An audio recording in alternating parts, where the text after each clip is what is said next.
அன்புக்குரியவர்களே, திருத்தந்தை பிரான்சிஸ் அவர்களின் எதிர்நோக்கு ஏமாற்றாது என்னும் யூபிலி ஆணை மடலிலிருந்து 25 பரிந்துரைகள். இன்று திருப்பயணம் மேற்கொண்டு இறை ஆசி பெறுங்கள். திருத்தந்தை பிரான்சிஸ் அவர்கள் இந்த மடலிலே திருப்பயணம் செல்லுங்கள் என்று சொல்கிறார். ஒன்று, ரோமை பசிலிக்கா பேராலயங்களுக்கு திருப்பயணம் சென்று ஒப்புரவு அருட்சாதனம் பெற்று ஞான பலன்களை பெறலாம். அல்லது ஒவ்வொரு மறை மாவட்டத்திலும் திருத்தலங்கள் அறிவிக்கப்பட்டிருக்கின்றன.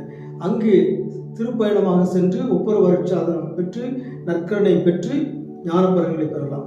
இன்னொன்று, நம்முடைய வாழ்வே ஒரு திருப்பயணம் தான். லூக்கா நற்செய்தி 13:22 இயேசு நகர்கள் ஊர்கள் தோறும் கற்பித்துக் கொண்டு எருசலேம் நோக்கி பயணம் செய்தார். இயேசுடைய பணிவாழ்வே எருசலேம் நோக்கிய ஒரு பயணமாக தான் இருக்கிறது. நாமும் இறைவனை நோக்கி பயணம் செய்கிறோம்.